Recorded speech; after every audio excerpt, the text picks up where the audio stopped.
Can we talk about the Magic the Gathering ring card?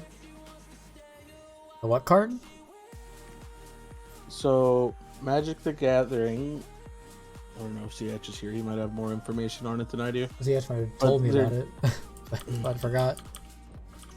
They're doing a partnership with the Lord of the Rings, and there is a card that they're releasing, which is the ring, the One Ring, the Lord of the Rings ring. Oh. And it's a 1 of 1.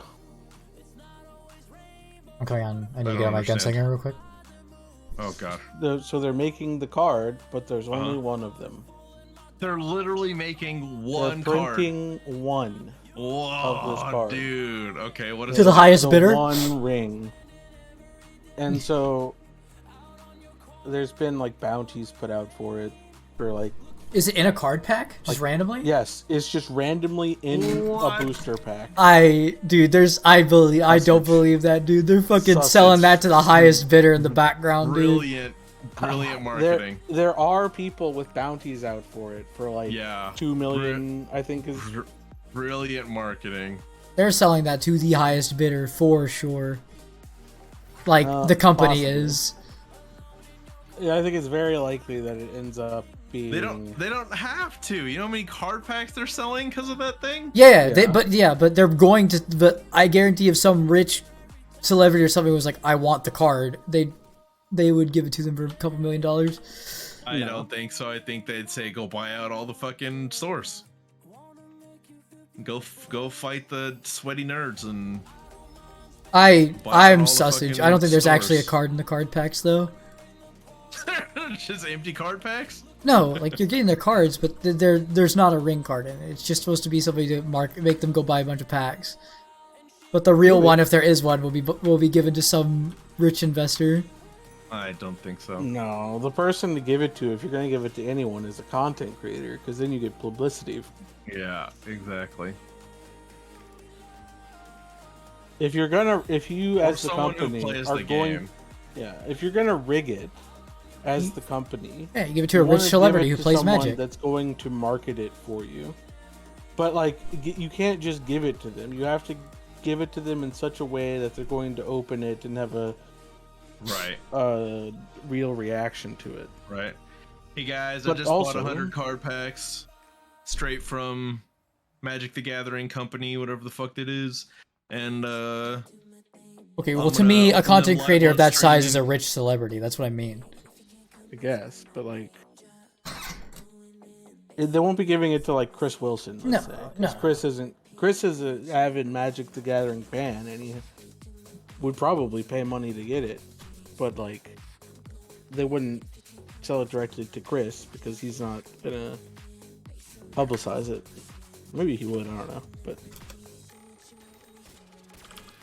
also I don't think that they're going to just. I think they're gonna put it in a pack. yeah, that's if someone found out that ever happened, it would Yeah, be that's huge. the That would be death. so much of- drama. There's no Yeah. reason to risk that. There's no reason to risk that. That's a really silly thing to do. Yeah, like one leak in your company, like one loose lip. Okay, and but then it's what if it better happens to just- be they do? I'm sure they give card packs to content creators. Yeah, And if they give a card pack to a content creator, it just happens to have it in it, like. that's possible. I mean, I don't know. I don't know what all is going into the back end of like ensuring that the One Ring does go to someone legitimate or whatever. Also, it just looks cool.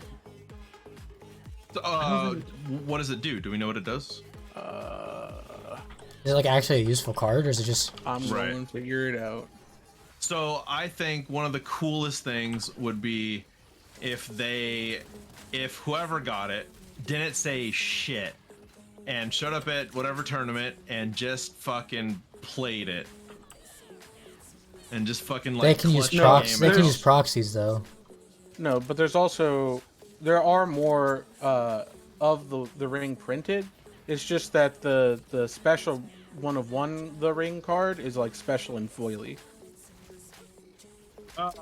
Okay. Well, So still. there are other cards that are that card, Okay. Same thing. but Show up. the Show up special and play Giga that card. one. I use my interrupt. I'm dumb. Right. Yeah. Show up to a tournament and just play it like it's any other fucking card, and then somebody looks at it and is like, "Wait a minute." Dude, they wouldn't risk that card getting damaged like that or anything like that. You wouldn't risk a card like that. Yeah, probably. That's in a safe.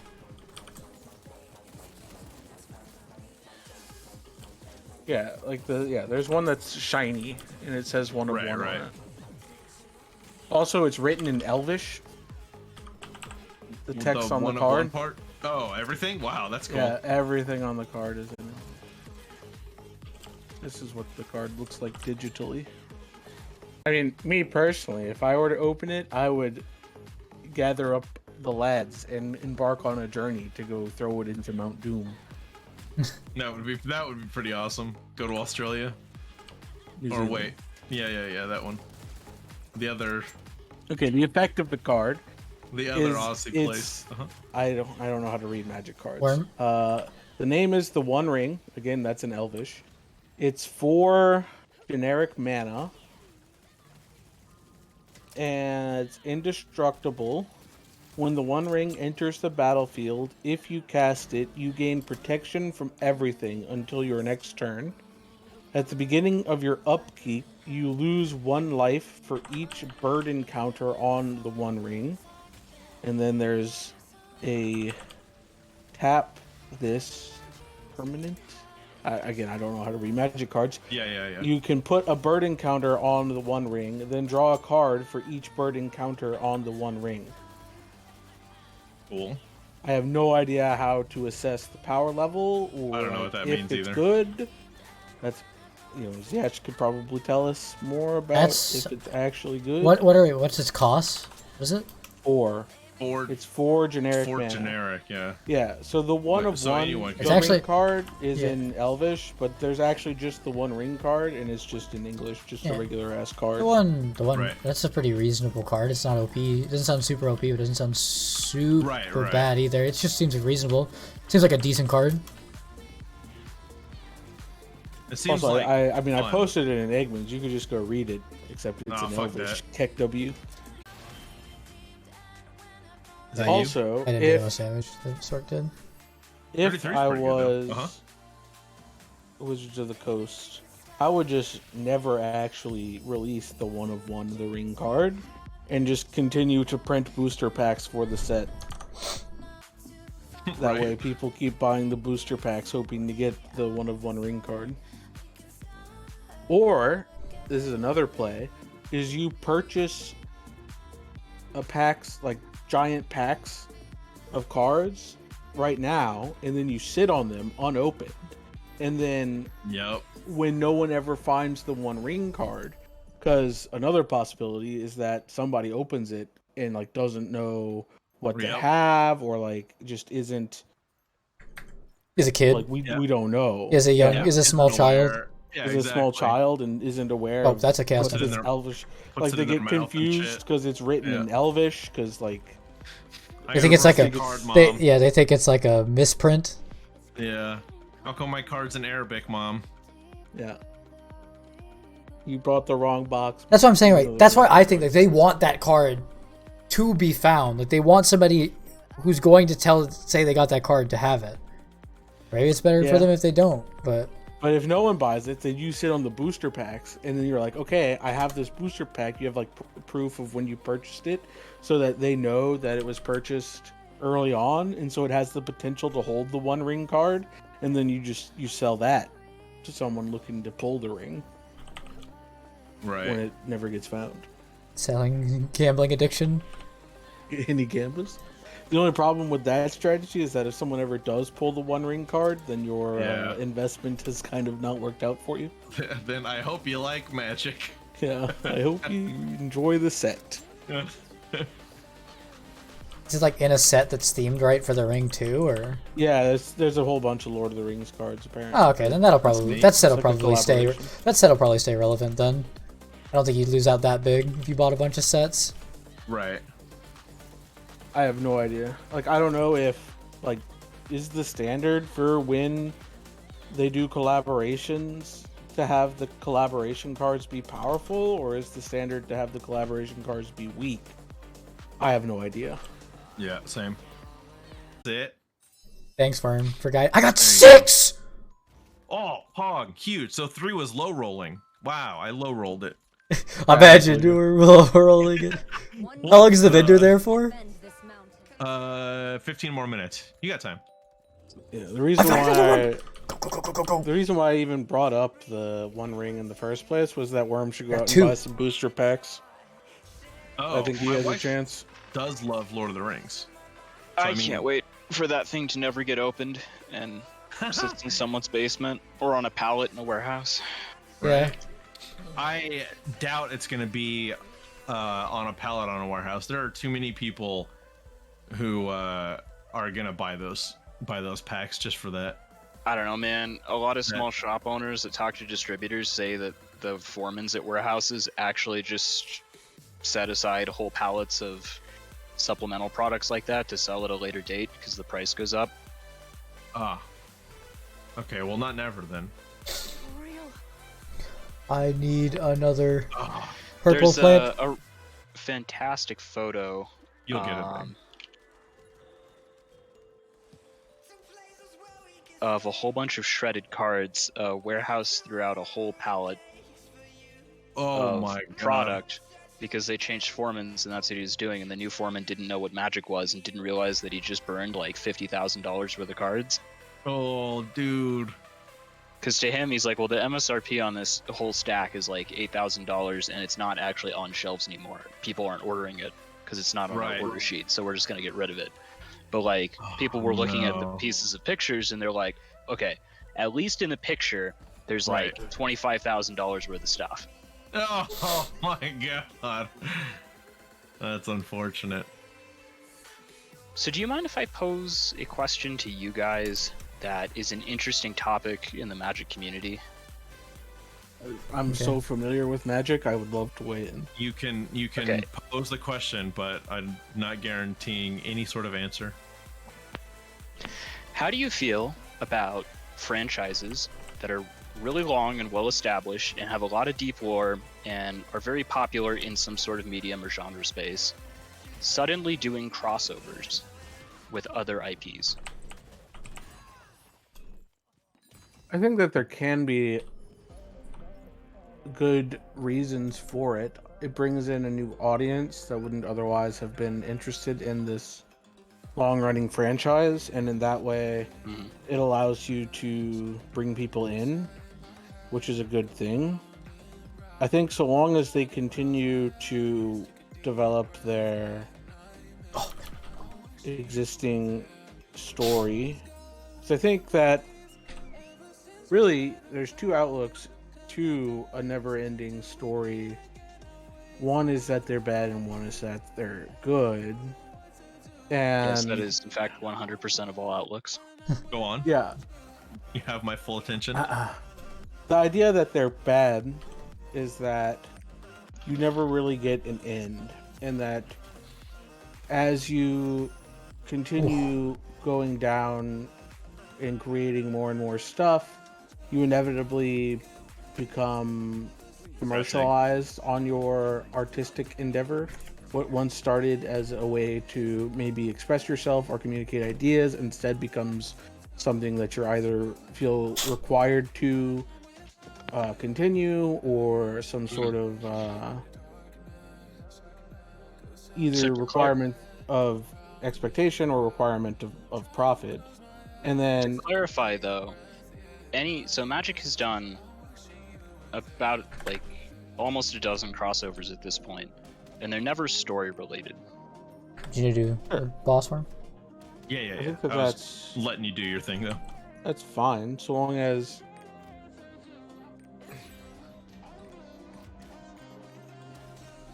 in my mind, the reason for, say, a Magic the Gathering to do a crossover is in order to bring in a new audience that isn't going to get into Magic except for they're really into Lord of the Rings, and there's this new Lord of the Rings thing, and so now they're into Magic, and they might then become a Magic the Gathering fan off of that. Or so I guess like the reason why I would say it's fairly divisive right now in the Magic community is because one of my favorite kind of anecdotes is over on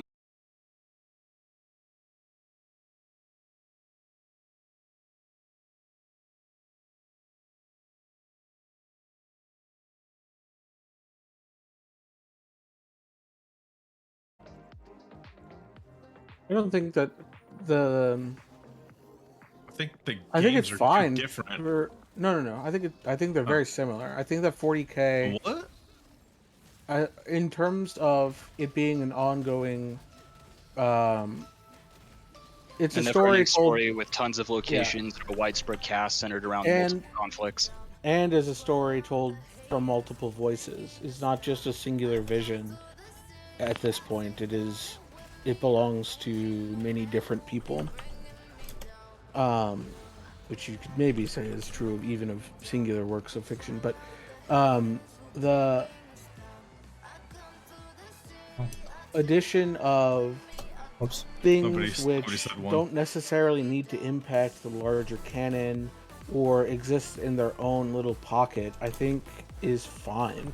I think there's space for that in Warhammer 40K, there's space for that in Magic the Gathering, there's space for that in World of Warcraft, there's space for that in Diablo, there's space for that in Path of Exile, there's obviously space for that in Fortnite. It seems to be the only space available in Fortnite. I definitely think that there are good and bad ways of going about it, and I think Magic has done good versions and bad versions of going about it. For example, so they did a Godzilla crossover, and although I am a Godzilla fan, to try to be as transparent as possible, I actually do not like any of the crossovers. I don't really want them in Magic, but I also acknowledge that my opinion shouldn't mean anything to the way that other people enjoy the game, and you should have a game that appeals to as many people as possible, with certain caveats. But largely, I want the game to be the best that it can be, and I want as many people to enjoy Magic as there can be. That being said, I'm not really for that. But the Godzilla cards, there was a Godzilla version of a card and a regular Magic version of the same card. And I think that that's a fairly good way to do that. But then they did like... Poor way to do it. Well, I don't know. Continue. So the alternative, though, was to not have it be skins, and they did that initially with the Walking Dead set. And Rick was a very powerful card in the Humans deck in Legacy, the Legacy format, and people did not like that because there are many people who do not like the Walking Dead, but they like Magic.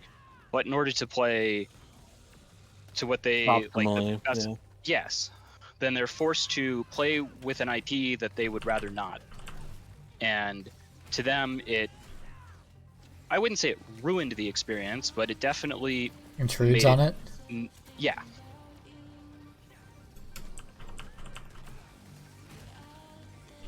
I can understand that standpoint where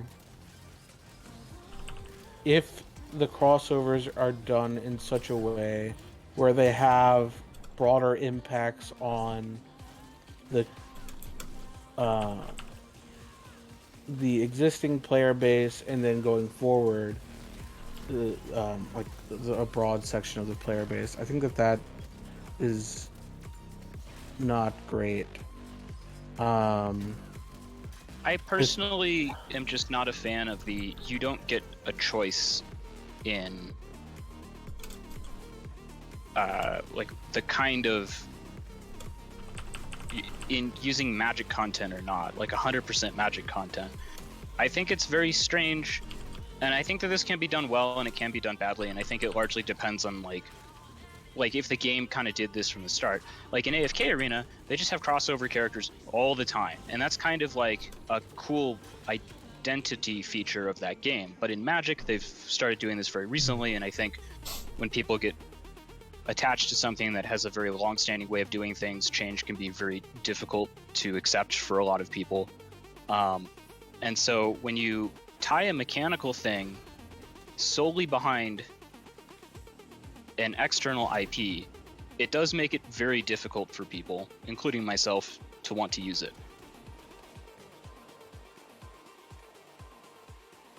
In a game that is not known for doing that.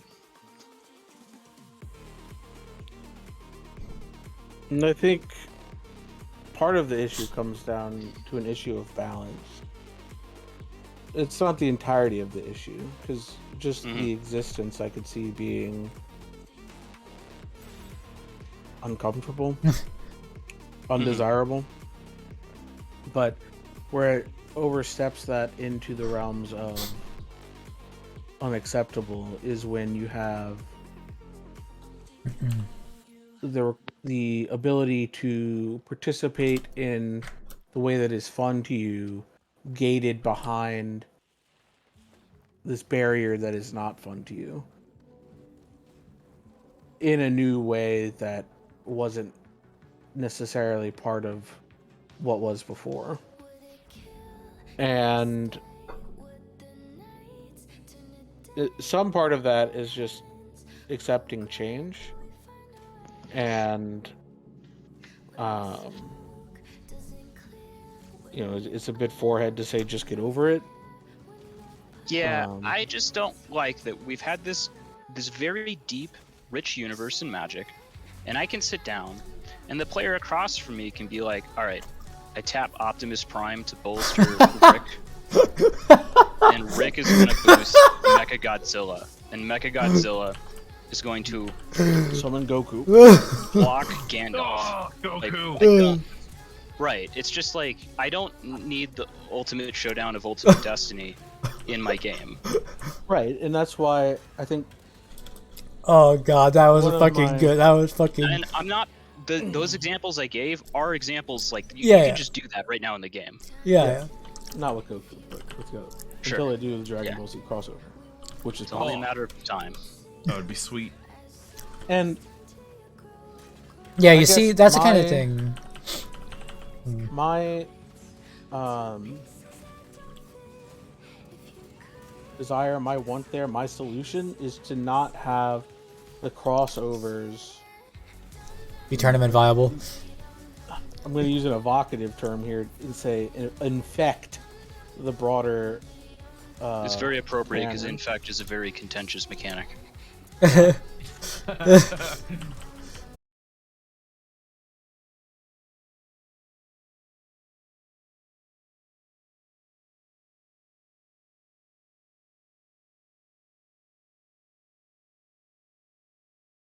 Should be an Destruction. effort, There you go.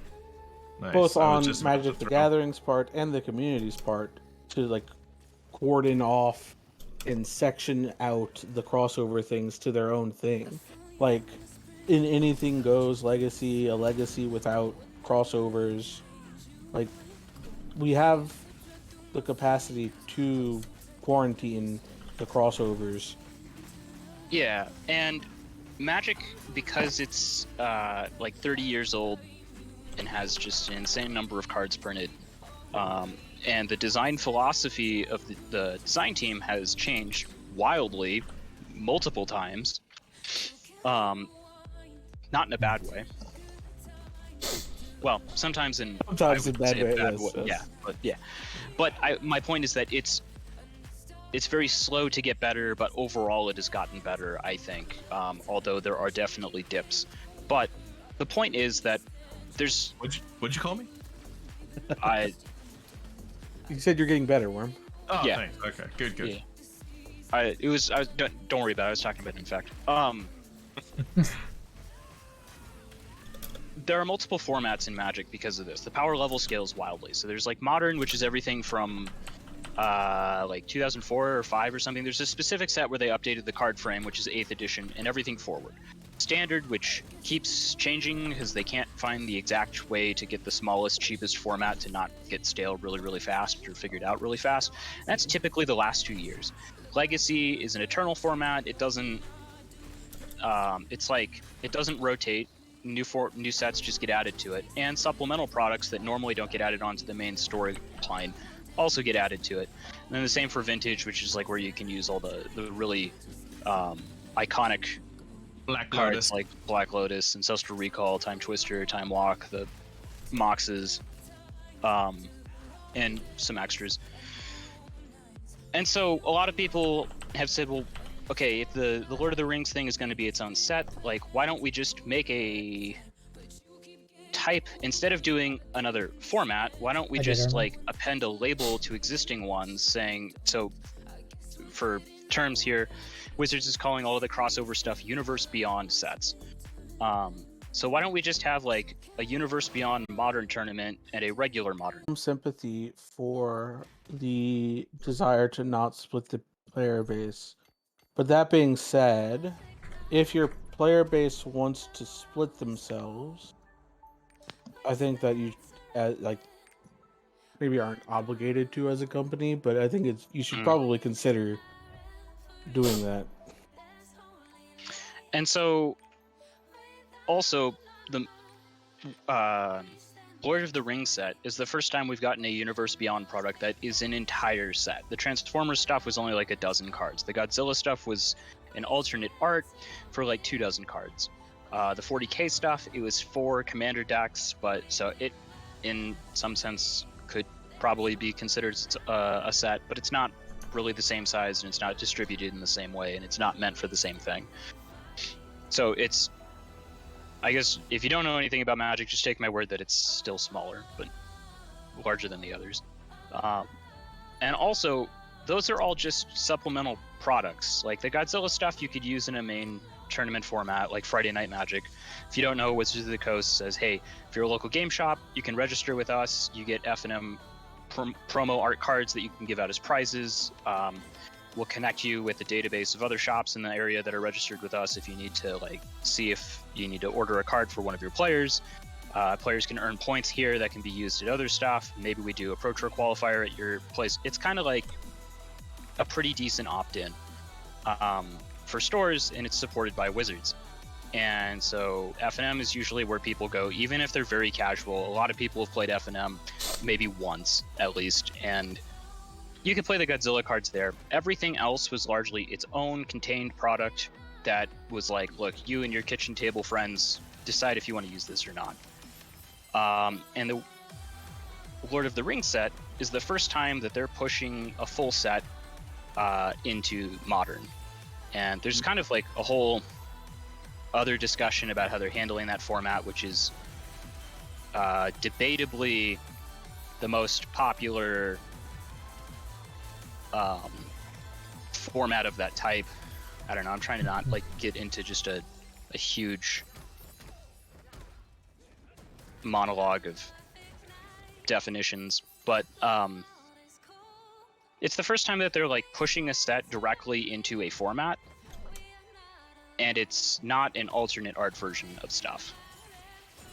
Right. Yeah, it's a big. So it's a big. It's a big deal. It's the biggest crossover yet. So you could say. Well, not yeah. In terms of that, and in terms of the number of cards and distribution and whatever.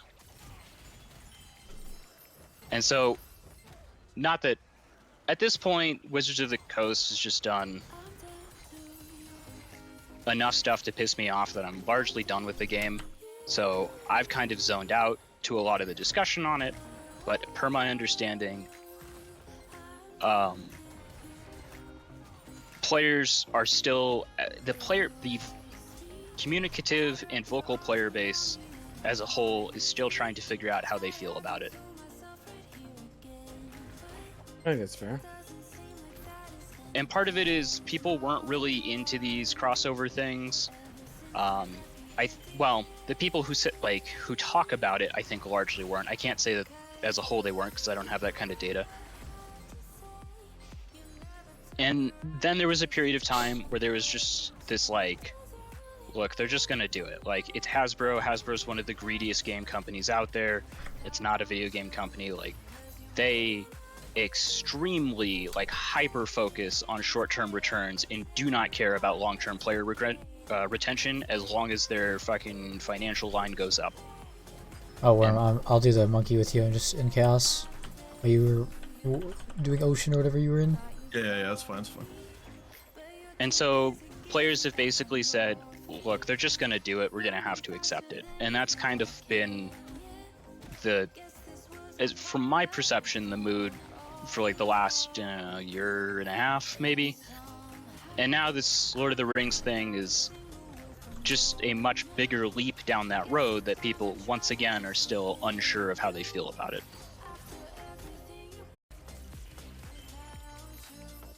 I can Glad I see came. how. I can see how, as someone that is, if someone were to be like invested in the universe of Magic the Gathering, or the universe of 40K, or the universe of whatever, is a long established thing, that getting some other franchise coming in, I think, can be very It's just jarring to hear. jarring. Yeah, but I see also the just, like, reason. I like crossovers, but I also completely understand why people don't. Because, like, again, you got invested into the franchise and its aesthetic, its everything, especially if it's a long-standing one. So, like, to just have something else yeeted into it, I get it. I get why you don't like it. Like, it's Yeah. except for like, see, the thing is though, is I just accept that like the company's doing it because it makes them money. So, like, I and mean, ideally, it like, brings more people into the yeah, ideally it makes more people into the game, but that's also because they want more money. It's like I don't particularly like that argument because, like, so Magic is a very big player base. It's the largest trading card game in the world. It, as a like net player difference, might bring more people in, but it's also, unfortunately, when you hit a player base of that size, it's going to deter some Alienate. amount and lower the morale or interest of some amount as well. I think with a card game it's very important. It's different too than like a video game because like for card games, the people who buy a lot of the cards are concurrent players, not new ones. So bringing They've new ones in said- always isn't the best, I would Yeah, imagine. they've said several times that 6 years is the average retention span of a player in Magic. Yeah, they're there for a lot of releases.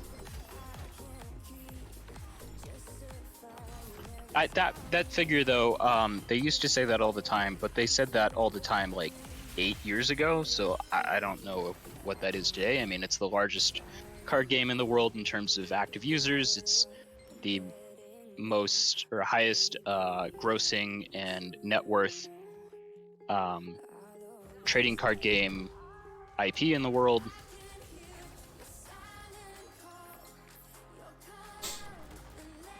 I didn't even realize it had a story, honestly. I didn't realize there's a card games canon. Yeah, had stories. so Magic has a very long-standing story, and so normally cards feed in through the standard format. A new set comes out that develops the story, and it goes into the standard format, and they release these once every 3 months. And then once they are like in, so standard is the most played format is, I think, Commander, or is the most popular, I guess. I don't know if that equates to most played in the instances where that term is used. But in terms of the way Magic is meant to be played, the way that Magic is balanced, and what support Wizards gives for Standard is the cheapest and easiest to build format, so it typically has the most players and is the entry point for a lot of them, because most of the time, whenever you go to like Target or Walmart, the cards that you see are either for Commander or for Standard.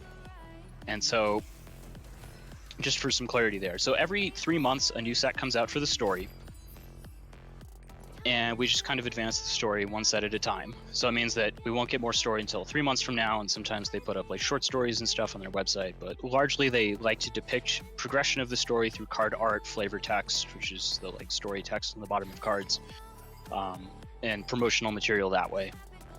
There are other sets that release adjacent to that and in between for other formats, but they're usually like story neutral. They're just cards. There's no events that happen in them. And in Magic, the story is that there's a multiverse, an infinite number of planes, and there's a couple of there's a couple rules about how the planes are structured and how they're connected that don't necessarily matter. And there are people called planeswalkers, and they're kind of like special magic users that can leap from plane to plane. And some of them are good and some of them are evil. Yep, cockage. And And typically, they kind of rotate the main cast. We typically follow about 5 characters until something sort of changes. And right now we're in one of those big story-changing events where the main cast is probably going to shift again. But that happens about every, I don't know, 5 to maybe 7 years.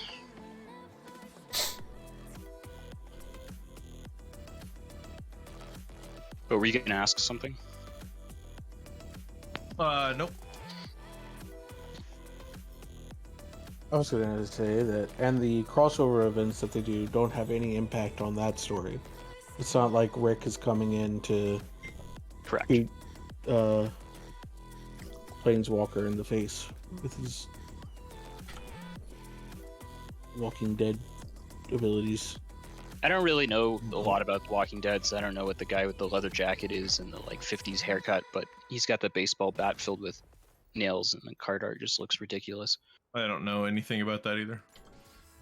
The closest we've come to anything affecting the story is with the Godzilla set, where they were alternate arts of cards That's not of Rick, but actual that's a different guy. characters, but it's not. Yeah, I know it's a different guy, but Yeah, Rick's yeah. Insulting Egg's waifu.